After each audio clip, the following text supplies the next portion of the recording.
Deus. Paz do Senhor Jesus, meus irmãos. Abra a sua Bíblia no livro de Atos dos Apóstolos, capítulo 4, verso 31.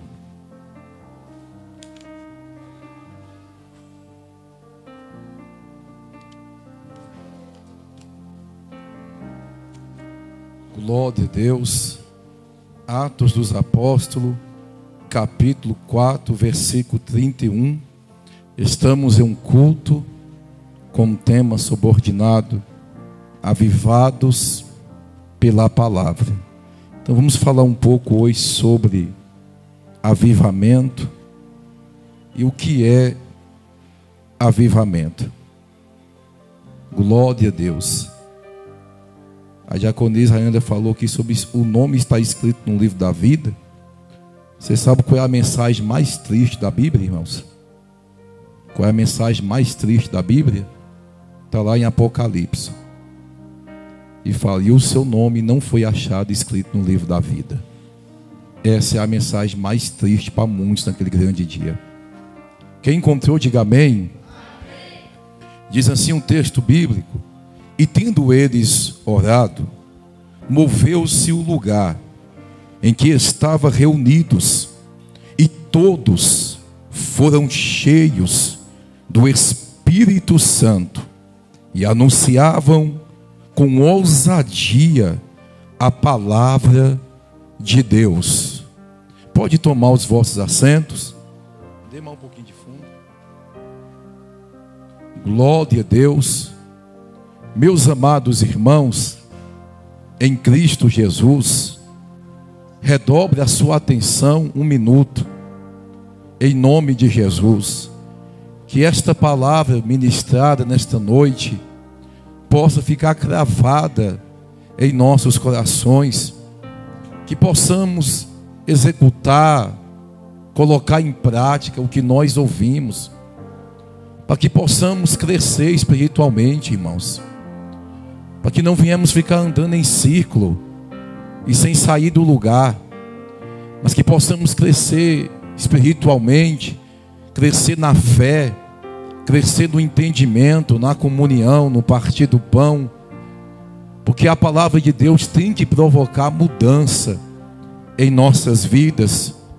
Antes de eu estar contextualizando este texto, tem algo que o Espírito Santo de Deus tem já uns dias que está martirizando em meu coração.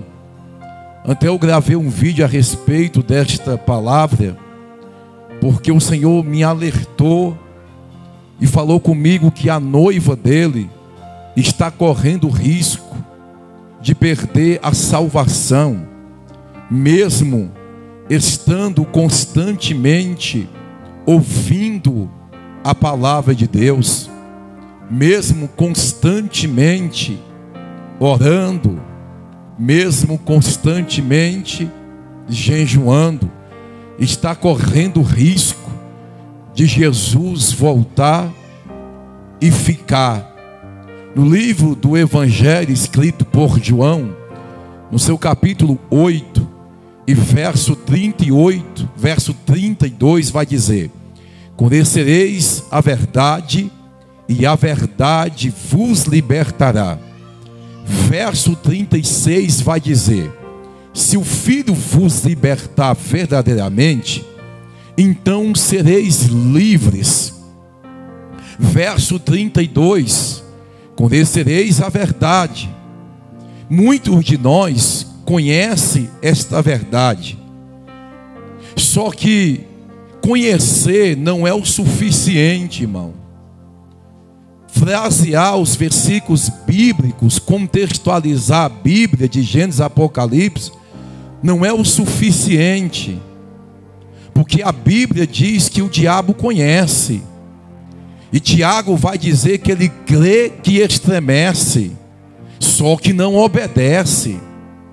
Uma vez, escute isso aqui, uma vez que eu conheço esta palavra, e eu até cito esta palavra, ou até prego ela, ou até uso o título de cristão, só que eu não estou executando, colocando em prática, é pesado, mas é realidade. Eu me coloco no mesmo posicionamento de Satanás, que conhece, crê que estremece, mas não obedece. Por isso que o Senhor fala: eu não quero sacrifício, eu quero obediência. Porque não é o tanto que eu vou sacrificar para ser abençoado, porque senão eu vou pensar que evangelho está baseado em sacrifício. Eu tenho que sacrificar para poder obter alguma coisa. E evangelho não está baseado em sacrifício apenas, mas o que é primordial do evangelho é a obediência. Não é o tanto que eu conheço, mas é o tanto que eu obedeço. O meu conhecimento impressiona as pessoas, mas a minha obediência impressiona Deus. A minha oratória impressiona as pessoas, mas o meu caráter impressiona Deus. Então não é sobre a gente conhecer. É melhor conhecer pouco e obedecer do que conhecer muito e não obedecer. Então, uma vez que a gente ouve esta palavra, a Bíblia diz que o Senhor não vai mais nos tomar por inocente. E que Espírito é esse que nós estamos recebendo? É o Espírito Santo de Deus, que não nos consegue nos firmar na verdade e viver a verdade. Verso 36 de João capítulo 8: e se o Filho vos libertar, sereis verdadeiramente livre daquilo que o mundo é escravo. Talvez muitos aqui que adentraram por estas portas foi livre do alcoolismo, foi livre do cigarro, foi livre de muitas coisas, da droga, da prostituição, foi livre do adultério, mas ainda é escravo da pornografia, ainda é escravo de uma fofoca, ainda é escravo da mentira, ainda é escravo das redes sociais, ainda é escravo do Instagram, do Facebook, do WhatsApp, que está escravizando muitos em nossa geração, ao ponto que não consegue desgrudar do celular para poder ter um momento com Deus, ter um momento de intimidade com o Senhor. Muitos são livres de muitas coisas, mas ainda continua escravo de muitas coisas. E avivamento não é sobre eu ser agitado. Avivado pela palavra não é eu ser movimentado. Ser avivado é eu ter uma mudança radical de vida na pessoa bendita de Jesus, pegando por base os exemplos cristocêntricos do nosso Senhor. João capítulo 8 e versículo 44 vai dizer: vós satisfaz o vosso pai, porque o diabo é o pai da mentira, e tem ele por pai. Agora aqui uma verdade que intriga muito a gente, irmãos: que espírito é esse que Jesus diz que habita em nós? Se ele falou: eu vou para o Pai, mas não vou deixar vocês órfãos, e quando eu enviar o Consolador, o Espírito da verdade, ele vos guiará em toda a verdade. Se há mentira em mim, não é o Espírito da verdade que habita em mim. Se há engano em mim, não é o Espírito Santo que é limpo, zeloso e que caminha inteiramente pela verdade. Estão confundindo uma vida santa com Deus. E o Senhor falou comigo: muitos pregadores, muitos cantores, muitos que estão estão dentro da minha casa, que vivem na prática da mentira, vão morrer e acordar no inferno, porque estão confundindo evangelho e ser cheio do Espírito de Deus com apenas movimento. Avivado não é levantar a mão e dar glória, não. Ser avivado não é ficar de pé e rodar. Ser avivado é deixar a mentira de lado, é deixar o engano de lado e viver uma vida como Deus, como Pai, e não o diabo como Pai. O Senhor tem falado fortemente comigo que muitos têm o diabo como um pai, porque ao mentir é mentira, e isso está permeando o coração do povo de Deus. Isso está permeando o coração da igreja do Senhor Jesus Cristo. E se você contextualizar João capítulo 8, versículo 44 por diante, você lá vai ver que quem pratica a mentira está satisfazendo o diabo, não está tendo Deus como Pai. Eu posso estar em cima do altar pregando e tendo o diabo como meu pai, se lá for eu continuo mentindo.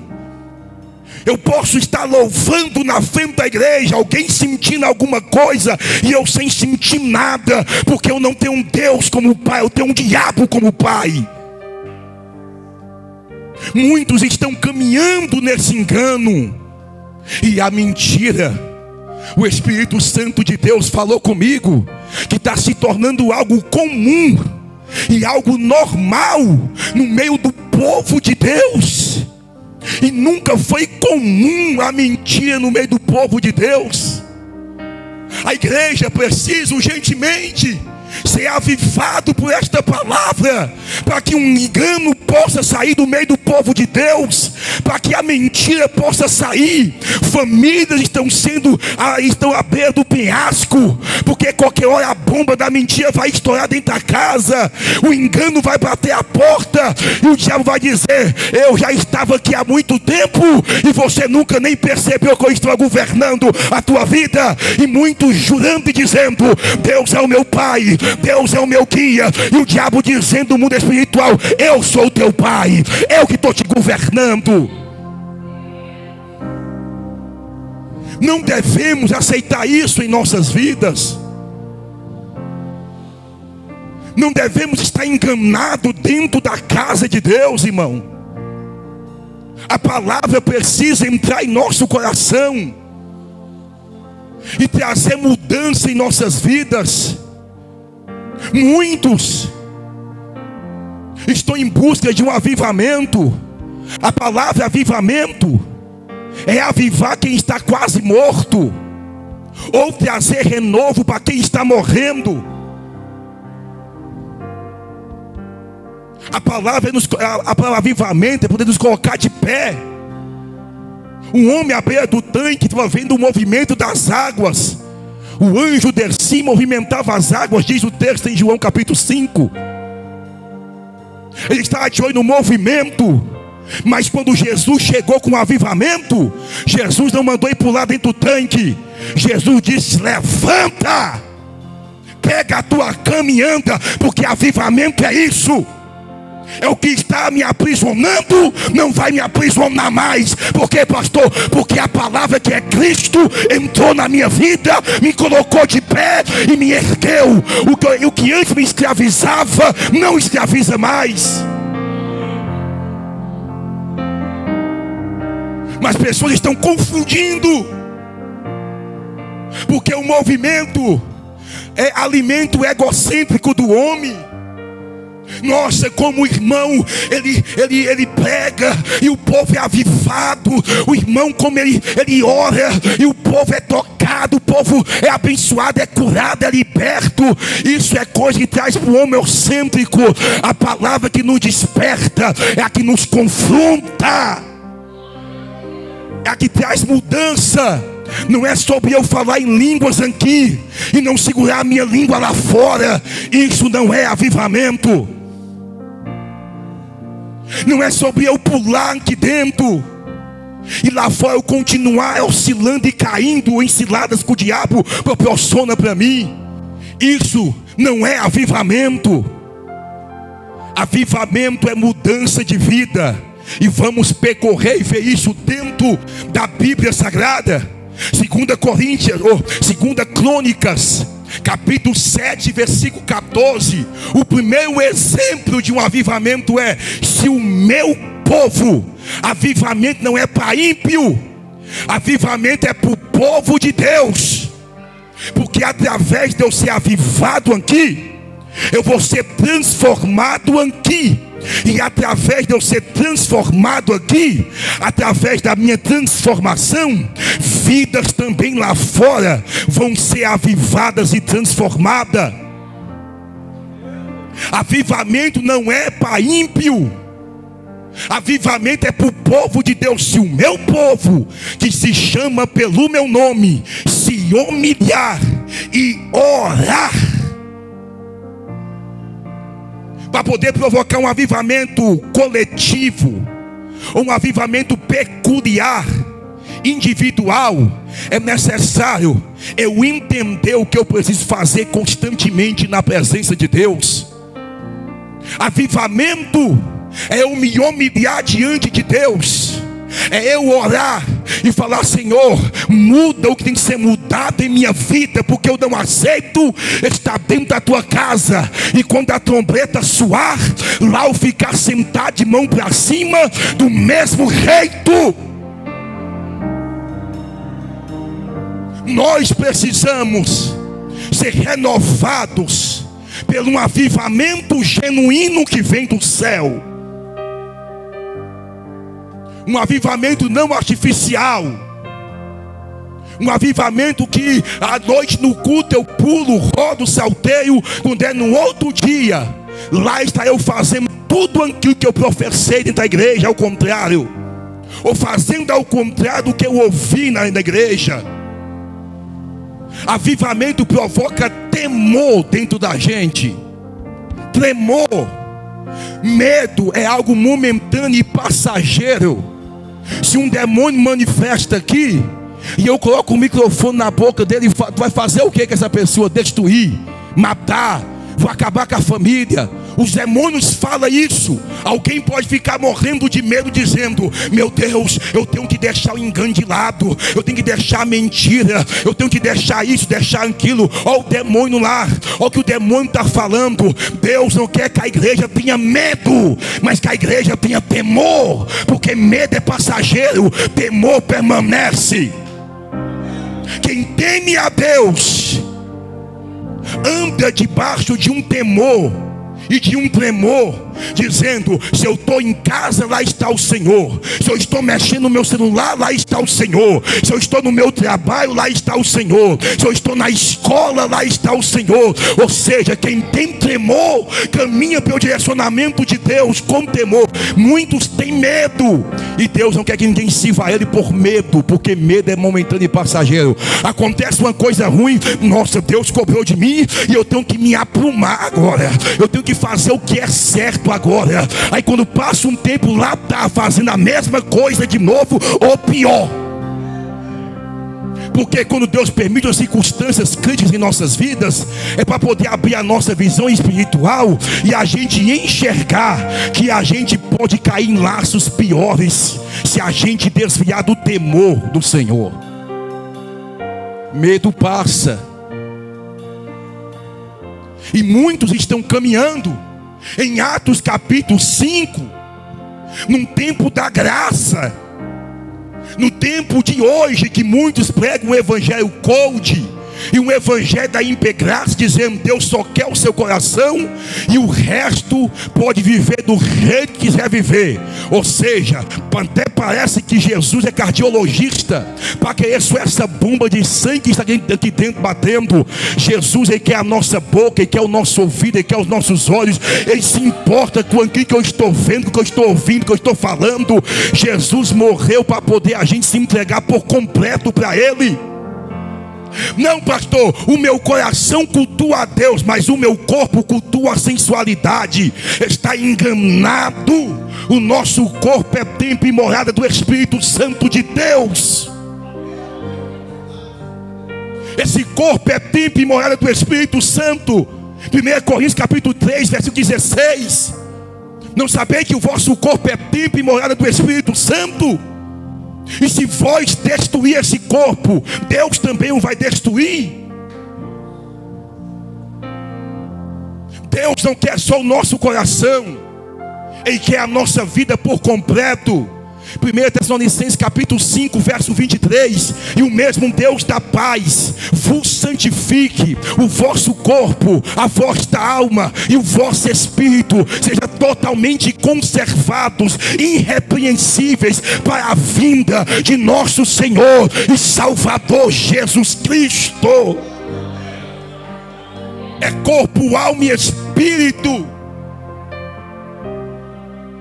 No tempo da graça, em Atos capítulo 5, Safira e Ananias vendeu uma propriedade por um certo valor. E quando chegou diante dos apóstolos, disse: nós vendemos por tal valor. Mentiu o valor da propriedade, para não entregar o valor do dízimo correto, a oferta correta. Eu sempre falo que em Atos 5 não se trata de oferta, porque a oferta é algo voluntário. Se eu oferto algo é porque eu quis ofertar segundo o propósito do meu coração. Dízimo foi estabelecido um certo valor. E quando ele falou assim: nós vendemos propriedade, portanto, e na verdade Pedro vai dizer: mentistes ao Espírito Santo. Caiu e morreu ali mesmo. Eles foram punidos, tanto o homem como a mulher, foi por causa da mentira.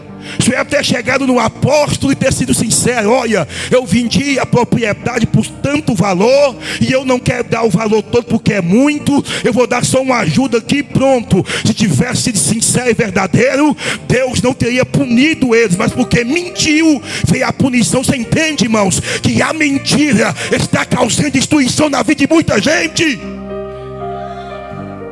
O Senhor falou comigo fortemente a respeito desta palavra. Aí vem a esposa dele depois de mais de uma hora e disse: vendeu por quanto? Tanto. Os dois combinou. Pecado consentido, mentira combinada, isso já é a morte. Deus nos dá a oportunidade, o espaço de tempo que Ananias caiu ali e morreu, e depois passou quase 2 horas. É Deus dizendo para todos nós: eu dou tempo para a pessoa pensar, refletir e chegar lá e falar a verdade. Escute, grave isso aqui. A mentira vai gerar morte espiritual na vida de pessoas da MPV. Se não tiver mudança, vai vir morte espiritual. Se não tiver mudança, vai vir afastamento. Se não tiver mudança, Deus não vai permitir ficar mais debaixo de mentira e de engano. Porque o Senhor falou comigo na madrugada e não deixou dormir. E falou assim: avisa para a minha igreja que eu estou dando tempo para poder se arrepender dos atos mentirosos que tem aplicado e vivido.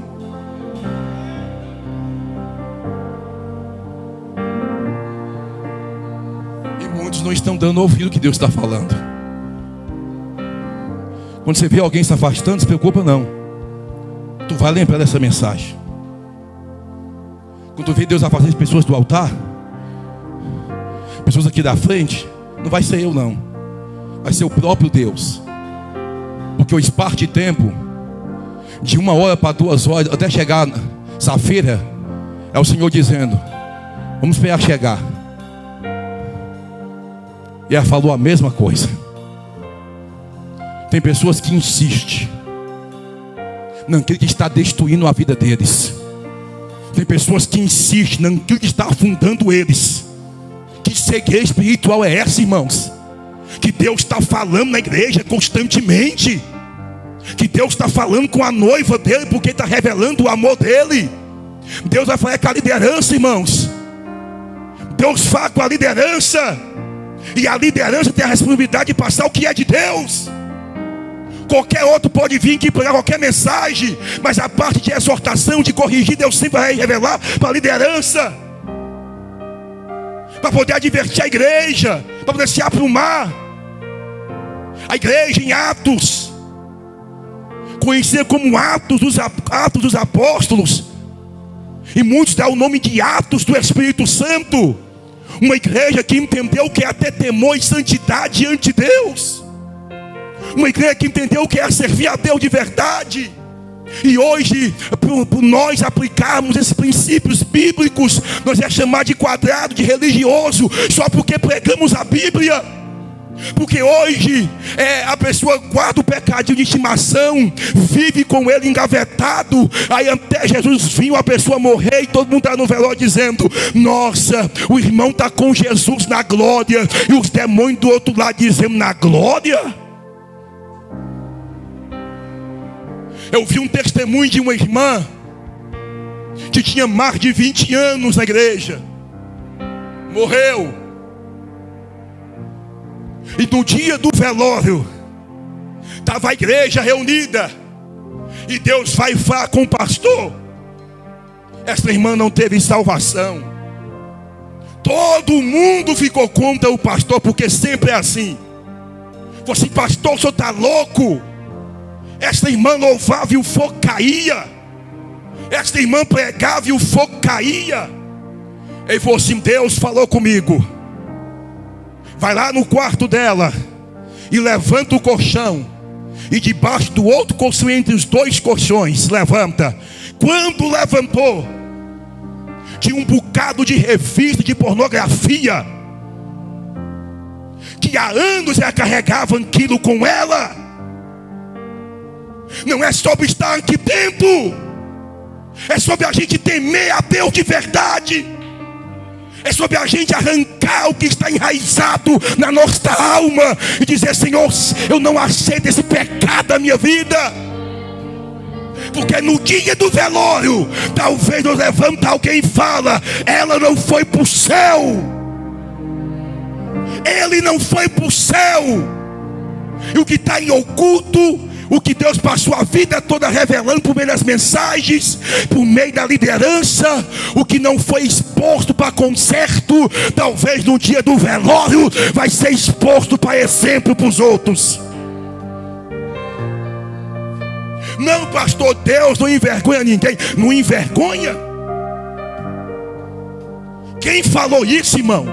Os pregadores coaches, letrados, porque são estudados. Eu prefiro ser um Pedro poliglota, cheio do Espírito de Deus, do que ser um doutor vazio da presença de Deus. Eu prefiro ser um Pedro, talvez até ignorante, mas que fala o que Deus manda e prega a Bíblia, do que ser um doutor renomado que não prega e não fala o que Deus manda.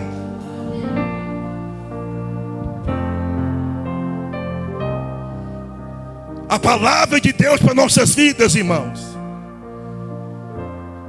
é a gente se aprumar todos os dias. Não, pastor, mas é porque quase todo mundo está fazendo a mesma coisa. Olha para a Bíblia. Moisés é a minoria. Olha para a Bíblia, de Gideões é a minoria. Olha para a Bíblia, Jesus e os 12. Não é porque a maioria, será assim, eles estão certos. É só olhar para a palavra de Deus. Pode todas as igrejas em Planaltina do Goiás se corromper, se envolver e fazer aliança com a política, se envolver e fazer aliança com o mundaísmo, mas a MPV deve permanecer com a sua essência, deve permanecer na palavra de Deus.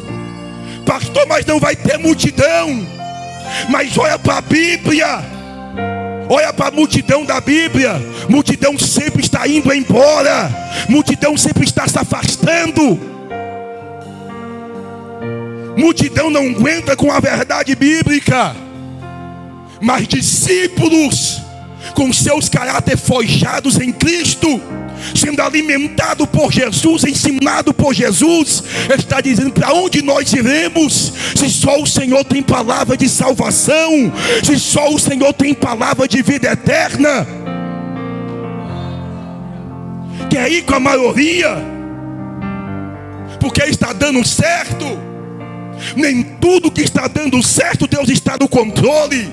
Nem tudo que está prosperando, Deus está no controle. Josafá fez aliança com o seu inimigo, e a princípio começou a prosperar, porque o exército aumentou, o povo aumentou. Aí Deus para do céu dizendo: Josafá, não é para ter feito aliança com o seu inimigo. Ou seja, quem é inimigo da cruz é inimigo da igreja. Quem é inimigo da santidade, eu não tenho aliança com quem é profano. A igreja não pode, porque a Bíblia diz a diferença com a sociedade que tem o profano e a santidade. A luz e as trevas. Não tem sociedade. Aí muitos estão fazendo aliança para poder ter mais multidões, para poder ter mais regalias, para poder ter mais benefícios, para poder massagear o ego das pessoas e os seus egos ser massageados. Olha para a Bíblia, irmãos. Hoje muitos estão indo com a multidão, porque a multidão está influenciando, é influente. Olha para a Bíblia. A igreja neotestamentária, uma igreja devota, eu acredito, baseada na Escritura Sagrada, que nós não vamos passar pela grande tribulação, como muitos pós-tribulacionistas falam que vamos passar. Não tem lógica. A igreja do século 21 não sabe o que é orar de verdade, não sabe o que é ter experiência com Deus. Na minha época ainda, jovens oravam 2, 3 horas e levantavam falando em línguas, profetizando e dizendo: Deus me deu uma visão. Cadê isso? Jovens que querem dormir até meio-dia, jovens que não suportam orar 20 minutos. A reação que está surgindo aí é uma reação frágil, que não tem experiência, que não tem visão, que não tem direcionamento de Deus, está caminhando ao declínio espiritual, estão morrendo. O que vai ser da igreja amanhã, se não tiver a liderança que prega esta palavra? Como que nós vamos suportar a grande tribulação ao fio da espada, dizendo: nega Jesus, senão você morre? Apocalipse capítulo 13: se não aceitar a marca da besta na testa ou na fronte da mão, não vai comprar e nem vender e fazer nada. Como que o povo hoje estão negando Jesus por coisas tão banais e pequenas? Como que vão conseguir suportar o peso e a ira de Deus na grande tribulação? Mas é uma promessa em Apocalipse capítulo 3 que vai dizer: aqueles que estão na presença de Deus vai ser guardado da hora da provação que há de vir sobre toda esta terra. A igreja tem uma promessa. Mesmo se Deus poupasse a sua igreja durante a tribulação, a fragilidade que a gente vê, a falta de fé do povo hoje, e mesmo que Deus nos guardasse das pragas que há de vir sobre a terra, muitos não suportariam o seu filho que não aceitou Jesus sendo acometido por um câncer de pele, porque o sol vai aquecer 7 vezes mais. Muitos que não entregou a vida para Cristo, a igreja não ia suportar. Quando o marido sai de casa, quando o filho sai de casa, muitos não têm estrutura para isso. Imagine ver o filho morrendo e não poder fazer nada, porque Deus selou e guardou a igreja aqui na terra para poder passar pela grande tribulação. Por isso que para mim é fora de realidade. A igreja da atualidade não está tendo estrutura para poder suportar coisas pequenas, irmão. E olha lá, se algum dia eu virasse pós-tribulacionista, ninguém me suportaria ou me ouvir, porque eu ia entender que o preparamento é ser hoje, para a espada que ia voar em nosso pescoço amanhã na grande tribulação. Mas enquanto muitos estão esperando a chegada do anticristo, nós, a igreja, estamos esperando a vinda de Jesus Cristo de Nazaré. Se nós não suportarmos agora e não sermos avivados agora, irmãos, como que vamos suportar o que vai vir pela frente? Como que vamos aguentar? Muitos de nós têm estrutura, outros não têm estrutura para nada. E embora possa ter 10, 20, 30 anos, se vir uma provação que venha perder alguma coisa, já retrocede. É por isso que a igreja precisa estar unida mais do que nunca. E vamos ver na luz do texto que todo avivamento e intervenção de Deus, a igreja estava reunida. Jesus, em Atos 1, quando é assunto ao céu, ele dá uma ordem para a igreja: ficai em Jerusalém. A ordem de Jesus é essa: fica em Jerusalém. Aí os discípulos perguntam bem assim: mas Senhor, o Senhor vai restituir esse tempo? Vai restaurar Israel? O Senhor vai interromper os discípulos dizendo, no versículo 8: mas recebereis o Espírito Santo, recebereis poder quando vim sobre vós o Espírito Santo, e sereis as minhas testemunhas, tanto em Samaria e como aos confins da terra. Tem alguém preocupado com a restituição terrena, com a restituição material, mas Jesus vai interromper dizendo: mas recebereis poder quando descer sobre vós o Espírito Santo. É o Senhor dizendo: as coisas e os tempos, as estações, isso tudo vai passar, mas se vocês ser cheios do Espírito de Deus, vocês vão suportar qualquer escassez, qualquer prova, qualquer luta, vocês vão suportar. Enquanto tem alguém preocupado com a casa, com o carro, Jesus está dizendo: recebereis poder quando descer sobre vós o Espírito Santo. É dizendo: se preocupa em buscar o reino do céu, se preocupa em ser cheio. Por quê, pastor? Porque tem alguém que serve a Jesus só pelo que ele pode fazer. Se o Senhor não fizer, abandona Jesus. Se o Senhor não curar, abandona. Se o Senhor não restituir, abandona. E a nossa vida em servir ao Senhor não está ligada no que ele pode fazer, mas naquilo que ele já fez por nós. Porque senão muitos vão ser decepcionados e frustrados quando não aconteceu o que eles esperavam que ia acontecer. Eles vão dizer: não, a igreja não serve para mim, Jesus não serve para mim, porque não estava aqui em primordial para a salvação, estava para uma restituição. É isso que Jesus está dizendo: antes de buscar restituição, procura ser cheio do meu Espírito, procura ser cheio da minha presença. Porque quem busca o reino e a justiça de Deus, as demais coisas serão acrescentadas. Um crente cheio do Espírito Santo de Deus, que caminha pelo direcionamento de Deus, pode ter certeza que o Espírito Santo guia e o conduz. As demais coisas Deus faz questão de abençoá-lo. A igreja está debaixo de um condicional de obediência, irmão. Evangelho é obediência, não é a minha própria vontade, meus próprios desejos. Evangelho é me quebrar todos os dias para poder me adequar à vontade de Deus. Os discípulos, ouvindo em Atos 1, o que eles vão fazer? Lá vai eles para o tabernáculo. O lugar do avivamento, outrora, foi lugar de escassez.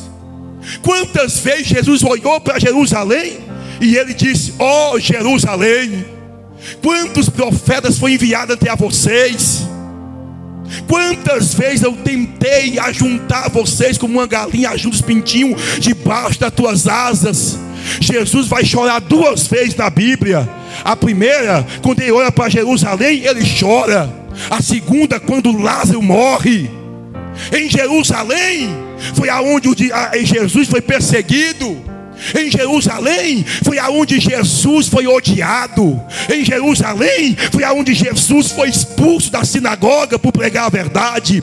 Em Jerusalém foi aonde Jesus foi traído. Em Jerusalém foi aonde Jesus foi negado por Pedro. Mas em Jerusalém, no lugar de provação, de perseguição, lá no mesmo lugar é que vai vir uma cachoeira de unção e que vai batizar os discípulos com o Espírito Santo. E o que é isso, pastor? Você não precisa mudar de igreja, não precisa mudar de cidade, nem de endereço. O que você precisa é ficar onde Deus quer que você fica. Se Deus tiver de soprar você aqui, Ele vai te soprar e você continua aqui. Agora tem muita gente equivocada pensando: não, se eu for para o ministério grande, lá eu vou ter a oportunidade. Quem dá a oportunidade não é pastor, é Deus.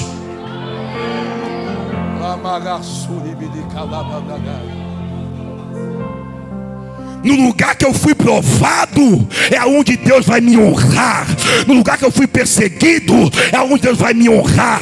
Aonde eu fui invejado é onde Deus vai me honrar. Aonde eu fui traído é onde Deus vai me honrar. Porque aonde Jesus passou por escassez junto com os seus discípulos, o Senhor fala: volta lá para o tabernáculo, volta lá. Mas Senhor, a gente foi expulso, mas volta, é lá. Ou seja, obedeceu. E quem obedece vive promessa. Quem obedece vive promessa. Os discípulos, 500 pessoas, chega num tabernáculo, chega num cenáculo. Chegando lá, a ordem foi qual? Orar para a descida do Espírito Santo. Tu sabe o que é isso, irmão? O decorrer dos dias, escute e redobra atenção agora. O decorrer dos dias foi saindo muita gente. Ficou apenas 120 pessoas. Por quê, pastor? Escute, a oração não é para todos. Perseverança não é para todos. Permanecer no lugar da promessa não é para todos. Porque quando as coisas começam a não acontecer do jeito que alguém está no lugar da promessa acontecer, já pensa em fazer o quê? Em se retirar. Já começa a gerar dúvidas. Porque tem alguém dizendo: passou um dia, passou 2, 3, 4, 5, 6, cadê? Não estou vendo nada. Ou seja, passou 1 ano, 2 anos, 3 anos, 4 anos, 5 anos, 7 anos, cadê? Não estou vendo nada. Muitos vão desistir. E talvez quando a promessa se cumprir, alguém que desistir vai falar bem assim: eu sempre acreditei que Deus ia fazer na MPV. Eu sempre acreditei que Deus ia honrar, que Deus ia fazer hipocrisia. Porque quem acredita permanece. Quem acredita está junto. Quem acredita está dizendo: eu creio e eu vou permanecer. Mas a oração não é para todos. Aqui revela uma verdade: que por mais que a liderança se esguele e a liderança busca para que a igreja possa estar unânime em oração, não adianta. Escute, futuros pastores da MPV, não se frustre, porque a oração não é para todos. Por mais que a gente queira que toda a igreja esteja unido em oração, a oração não é para todos, porque nem todos permanecem. Aí diz o texto que vai vir um primeiro avivamento. O primeiro avivamento vem através de quê, pastor? Primeiro, instruídos e ensinados pela palavra, que foi o próprio Cristo, que ainda passou 40 dias ensinando os discípulos acerca do reino. E ficou, segundo estudiosos, quase 3 anos e meio, os discípulos andando com Jesus, a sua fé sendo alimentada pela palavra, que é a Cristo, que é a própria palavra. Agora o segundo passo: obediência. Porque, pastor, quem não obedece não ora, mas quem obedece ora.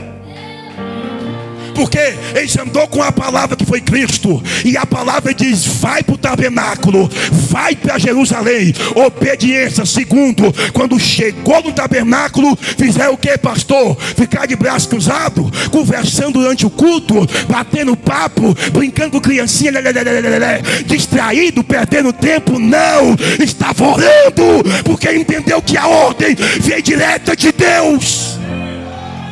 Casa de Deus não é círculo. Aqui não é lugar de bate-papo. Aqui não é passalera para andar para um lado e para o outro. Aqui é Betel, é casa de Deus, é lugar do sacrifício, é lugar de ser cheio do Espírito de Deus. Quer ser avivado? Preste atenção na palavra. Quer ser avivado? Fique em espírito com Deus. 120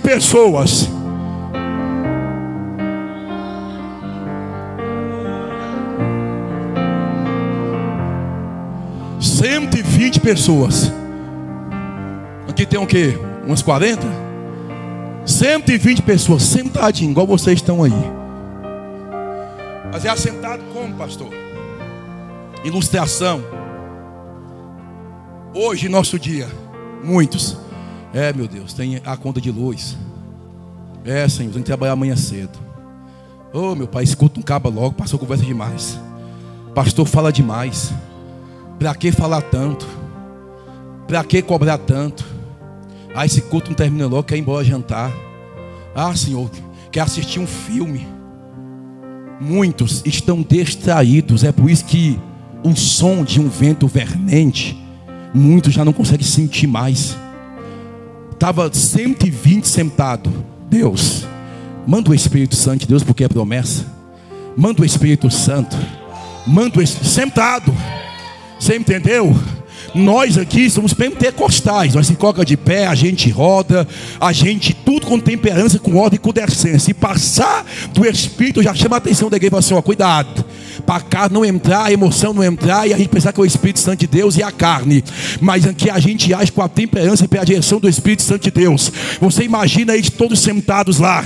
Aí o Espírito de Deus, Senhor, manda o Espírito de Deus. Eles não estão pedindo que é da terra, porque ficou 120 buscando que é do céu, dizendo: manda o Espírito Santo, manda, Senhor, manda o Espírito de Deus. Aí pensa que não. Aí escute, foi de repente. Por que de repente, pastor? Porque eu nunca vi acontecer avivamento, alguém anunciando um cartaz dizendo: olha, tal dia tem um culto e vai ter avivamento, tal dia vai ter um culto e vai ter cura e milagre, tal dia vai ter um culto e está lá fazendo propaganda nas redes sociais. Avivamento não vem por propagandas. Avivamento vem de repente. É quando alguém está em espírito, é quando alguém está no culto. Aí pensa que não. De repente, porque o avivamento não é marcado. Avivamento é quando a igreja se reúne com o coração aberto para poder buscar o único Deus que pode avivar a igreja. Aí a igreja está amando o Espírito de Deus. Eu vou mandar, porque tem alguém pedindo o que é do céu. E quando o Espírito vem um som de um vento vernente, impetuoso, enche toda a casa e começou a falar línguas repartidas como língua de fogo. Começou a falar línguas. O batismo do Espírito Santo veio sobre eles. Nunca mais a vida deles foi a mesma. Nunca mais. Pedro se colocou de pé e os outros discípulos também se colocou de pé, porque a igreja avivada é essa. Liderança se põe de pé, a igreja também se coloca de pé. Quando Pedro se colocou de pé, alguém falou assim: estou embriagado, cheio de monstros, estão bêbados. Pedro se levanta e vai dizer: não, varões galileus, está se cumprindo o que foi profetizado pelo profeta Joel no seu capítulo 2, verso 28, que nos últimos dias Deus derramaria do teu Espírito sobre toda a carne. Os vossos filhos e vossas filhas profetizarão, os anciões terão sonhos, os vossos jovens terão visão. Cadê a manifestação do Espírito de Deus sobre a igreja? Não, pastor, eu pulei, eu rodei.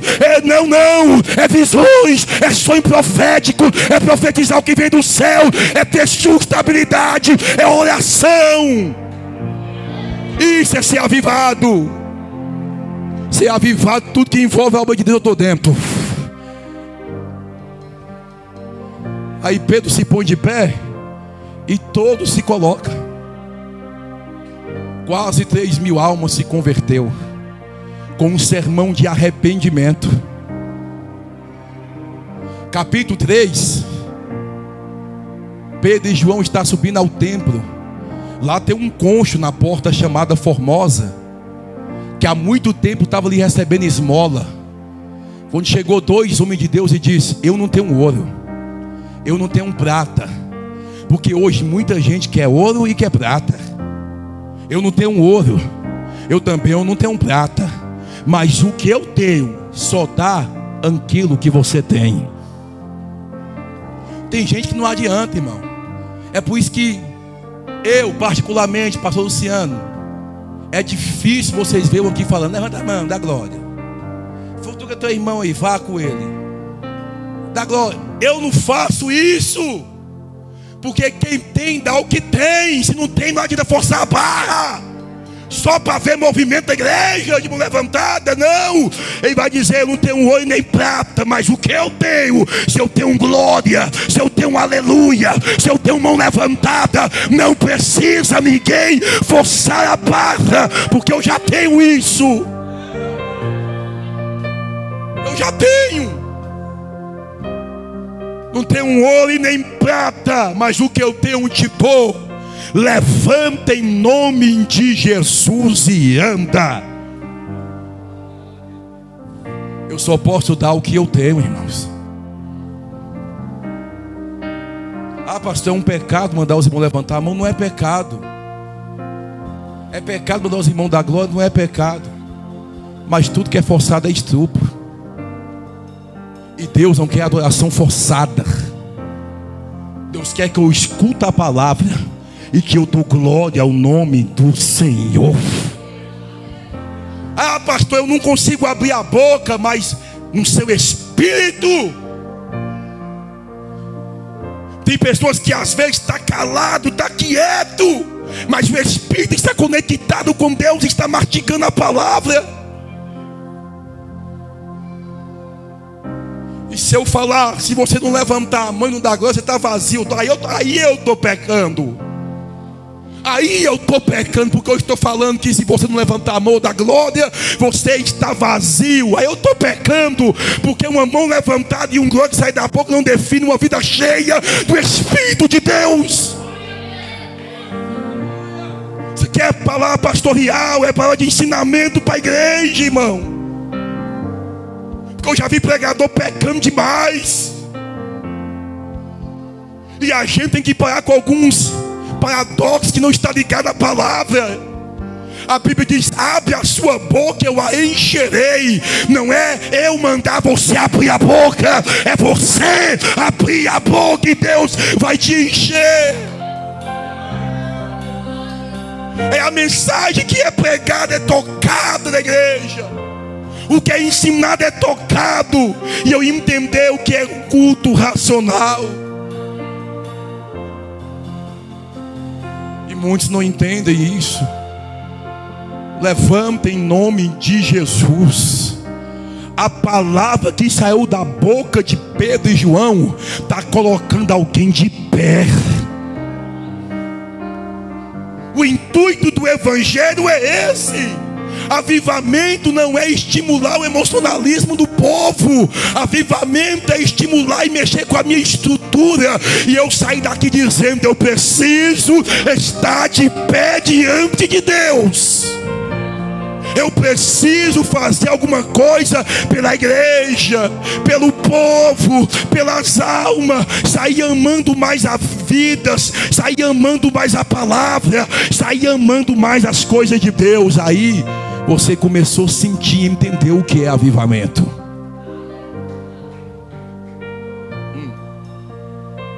Aí, movimento não gera perseguição. gera aplauso, gera fama e holofotes. Uma vez eu fui em uma convenção e tinha um bocado de pregador lá, e eu falei isso diante de Deus. E eu ia pregar nessa convenção e estavam os nossos nomes lá. Mas um dia antes, nós se reunimos com o presidente da convenção e dentre outros irmãos. Eu vi um bocado de pregador. Aqui ó, meu cartãozinho. Eu sou pastor pregador avivalista. Ó, o outro, Deus propaganda. Eu não vejo nenhum momento Jesus fazendo propaganda do seu ministério, mas eu vejo as pessoas olhando para Jesus dizendo quem Ele é. Aí, ó, eu sou pastor, pega o meu cartão. Precisar, ó, sou usado em cura, milagres. O outro, Deus me usa em revelação, e pode chamar, Deus revela mesmo. E eu parei um pouco, sentei e eu falei: o sangue de Jesus tem poder. Nós não precisamos disso. Quem faz não é o homem, é Jesus, pela sua misericórdia. Autopropaganda gera reconhecimento humano. Se você tem uma empresa e você quer que ela seja vista, então você vai começar a divulgar a sua empresa, para que as pessoas vejam a sua empresa. Ministério não está em vitrine de loja. Ministério é nascido dentro do quarto, no secreto, na oração.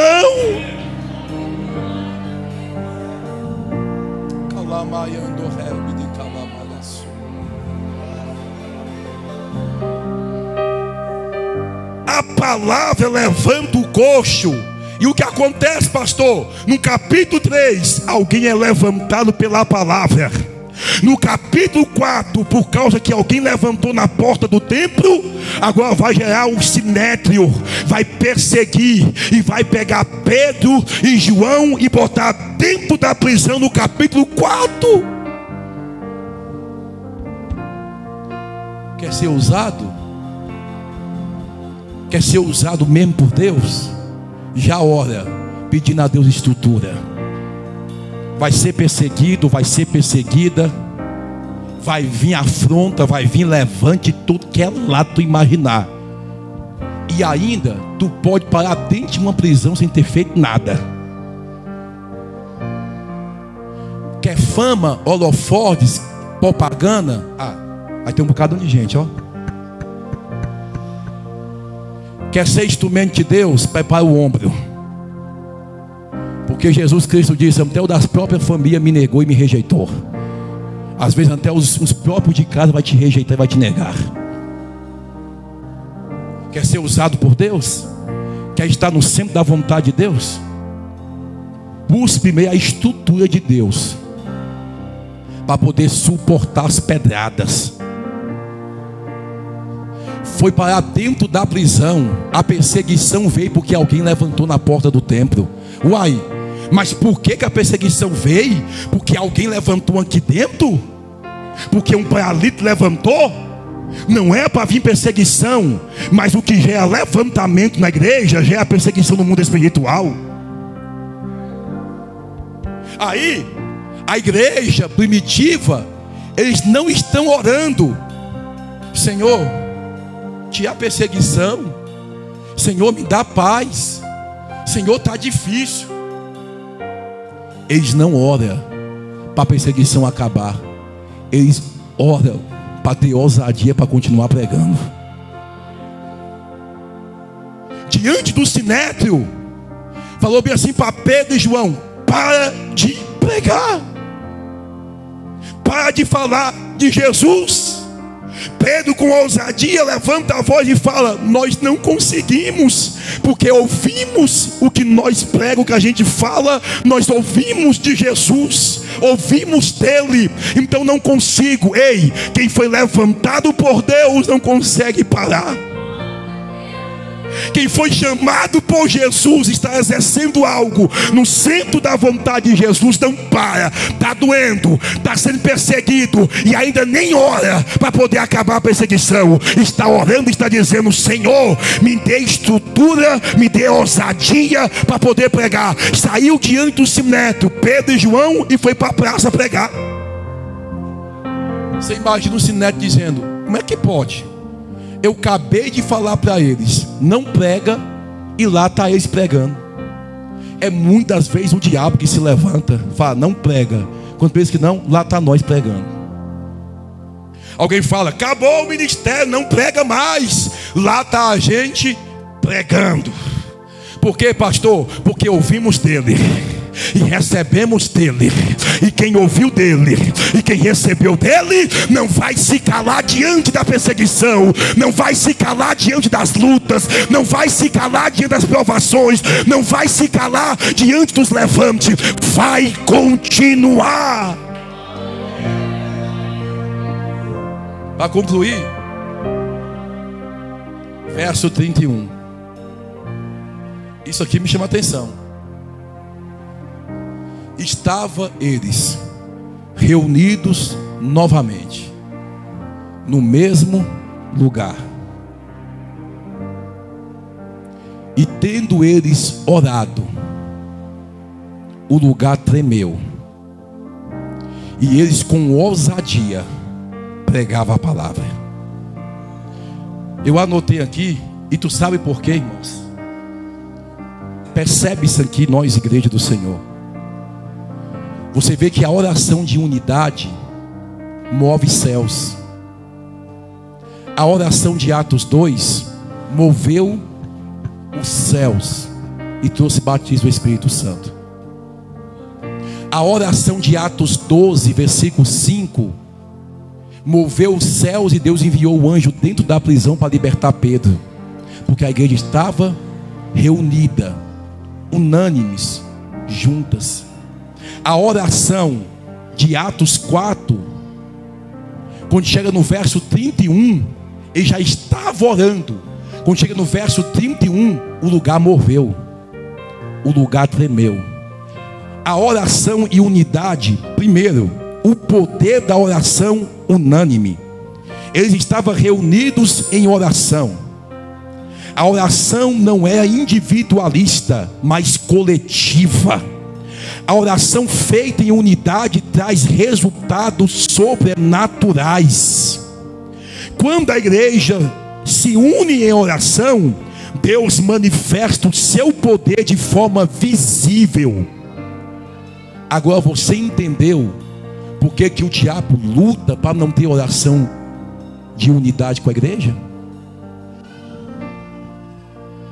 Lembra de Daniel, um tempo atrás aqui, que eu falei: se nós se juntar e orar para Deus poder mandar as almas, aí nós orou bem aqui, eu falei assim: espera no próximo culto, almas aqui na frente aceitando Jesus.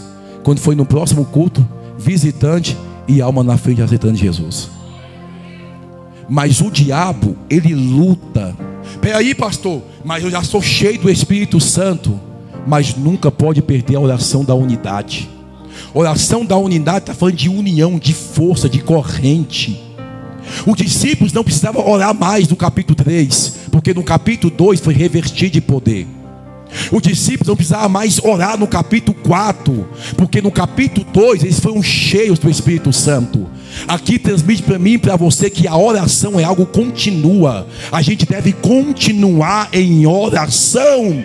Fizemos um propósito aqui com toda a igreja. Poucos vêm, lógico, porque o diabo luta para que todos não estejam reunidos num só propósito. Porque, pastor, se a igreja se ajuntar, eu estou falando de orar, não estou falando de 5 minutos não, irmão. Se a igreja se ajuntar aqui em oração, juntar pelo menos uns 30, 40 irmãos, e nós começar a glória e aleluia, louvado é o nome do Senhor, decalabrastene, bidicanto, ré. Aí um fala em língua, outro dá glória, outro dá aleluia. Quando pensa que não, irmão, quando passar 1 hora, vai começar a tremer o lugar. E quando o lugar treme aqui, o mundo espiritual treme. E quando o mundo espiritual treme, os demônios caem por terra, e as obras da maldade são rompidas. Você entendeu o motivo porque que o diabo luta para a igreja não ser unida? Já percebeu? Qualquer outra coisa a gente consegue reunir a igreja, mas quando fala vamos se ajuntar em oração, um aparece alguma coisa para poder fazer, o outro não deu tempo de chegar, o outro não teve como vir, e a igreja não consegue se reunir. Porque quem está por detrás da igreja não se reunir e estar unida em oração é o diabo. Porque se a igreja descobrir a força que tem unida, como a igreja primitiva descobriu, por isso que você vai ver eles em cultos domésticos. E olha aqui, não é só a união da igreja. Você sozinho dobra o joelhinho e ora.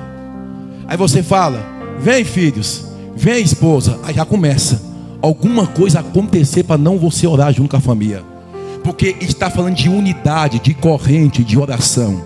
Escute, não se assuste com isso, mas é poucos casais que oram junto, porque o diabo se levanta constantemente para não ter união na oração. Porque lá, Deus estava falando comigo isso hoje, eu estava num quarto meditando na palavra, e quando eu deitei, Deus começou a falar comigo. Falou assim: meu filho, quando se trata de união de oração, esposa, esposo, filhos, o diabo não quer que ore junto, porque é uma corrente, ganha força, é unidade, é união. E o diabo não é unido com ninguém, o diabo é desunido, ele é divisor, ele é cheio de problema, traz problema, é problemático. Então aonde tem união tem vitória, o Senhor falou comigo. É por isso que o diabo faz de tudo. Você vê nas consagrações de manhã, poderia vir todo mundo aqui domingo de manhã orar, mas vem poucos irmãos, porque o diabo luta para a gente não se reunir para poder orar, porque a qualquer momento desse, o avivamento vai acontecer, o lugar vai tremer. Não vai ser algo que eu vou marcar uma reunião e falar assim: irmãos, hoje vai ter avivamento. Não, vai ser um dia comum, um dia normal, que nós vamos estar aqui na igreja, 2 ou 5, 10, 20 orando. Quando pensa que não, vai vir um som de um vento vermente, vai nos pegar aqui dentro. As irmãs estavam orando aqui hoje à tarde, minha esposa, missionária Chayane, de manhã, né? Foi de manhã, orando com as irmãs aqui, e disse que viu uma presença de Deus muito forte, porque união. É por isso que o diabo se levanta para não ter união de oração. Por isso que o diabo faz de tudo para que a igreja não ora. Mas em nome de Jesus Cristo, essa divisão cai por terra nesta noite, essa individualidade cai por terra nesta noite, em nome de Jesus. Vamos ser coletivos, vamos orar mais juntos, vamos dar mais as mãos, porque a nossa luta não é contra carne, não é contra demônio, não é contra carne, é contra demônio, é contra principado. Se a gente se unir em oração, o lugar vai tremer, Planaltina do Goiás vai ser alcançada. E a MPV, por mais que muitos falem que é rígida, porque prega a Bíblia, vão saber que aqui dentro tem um Deus poderoso, e quem vai ser cheio aqui dentro vai sair para fora para poder fazer a obra de Deus lá fora. Se coloca de pé em nome de Jesus. Daqui a pouco, 11 e pouco, a gente vai subir para o monte para poder orar, e eu creio que o monte pode fumegar, o monte pode tremer. Se nós chegar em cima do monte e dar as mãos e começar a orar com fervor, começar a orar com graça e dizer: Senhor, faz nesta noite como o Senhor fez em Atos 4:31, o lugar vai tremer, a glória vai se manifestar, o poder de Deus vai nos encher. Pastor, eu já estou avivado. Permaneça sendo avivado, porque quem é avivado continua orando, quem é avivado continua jejuando, quem é avivado continua na palavra, quem é avivado não vai parar no meio da caminhada. Oh glória, oh glória, oh glória, oh glória, oh glória, oh glória. Calabai, de calabra súria, de calabai, de canto rebe, de canta labaia. Deus, nos colocamos esta noite diante da tua presença, diante da tua face. Talvez se o diabo quis distorcer esta palavra na mente de alguém nesta noite, quebra agora, Senhor. Esta palavra veio do Senhor ao coração da igreja, e toda distorção que o diabo tentar distorcer caia por terra, porque eu sei o que o Senhor tem falado comigo a respeito da tua obra. Eu sei o que o Senhor tem falado, ó Deus. Alabai de calavacer. Ribe de canto, rebe de calabaia. Tome em tuas mãos a tua igreja, Senhor. Tome em tuas mãos o teu povo, Pai. Meu Deus, levanta um povo aqui na MPV cheio. Levanta um povo aqui cheio. Meu Deus, levanta jovens cheio. Jovem que não foge da oração, mas jovens que correm para a oração. Levanta, Pai. Aviva a tua igreja. Estamos em um culto avivados pela palavra. Se a palavra não nos levantar, se a palavra não nos avivar, nada mais vai nos avivar. E eu te peço agora, Pai, como pastor dessa igreja, eu te peço em nome do Senhor Jesus, a todos que adentraram por estas portas, meu Pai, que congrega os membros dessa igreja, que o Senhor possa os cobrir com o teu sangue, que o Senhor possa os encher com a tua palavra, encher com o teu poder do Espírito Santo. É o que eu te peço em nome do Senhor Jesus. Nos levanta mais cheios do teu Espírito Santo. Aleluia. Quem crê, diga amém. Quem crê, diga amém. Ainda de pé, irmão, deixa eu dar os avisos. Sexta-feira vai ser o primeiro dia do Congresso do Departamento de Jovens. Quem vai vir? Vai estar todo mundo aqui, né, irmãos? Em nome de Jesus. Então, sexta-feira, culto Congresso dos Jovens. Sexta e sábado, Congresso dos Jovens. Creio que vai ser uma bênção para a glória de Deus. Amanhã não haverá culto na 15 Norte. Os irmãos vão estar aqui arrumando a igreja para sexta. Amanhã eu estou lá no setor do Paine, fazendo um culto no lar. Muita gente lá não é evangélico e pediu o culto lá. Vamos estar lá fazendo culto amanhã. Cremos que vai ser uma bênção. Os irmãos que quiserem ir, está disponível, viu? Nós podemos ir para lá para o culto do lar. E a outra equipe vem para cá para poder ajudar os irmãos a arrumar a igreja para a festividade. Amém? Tem mais alguma vez que eu estou esquecendo? Não, né, irmãos? Nem pastor Ageu com as bênçãos, então.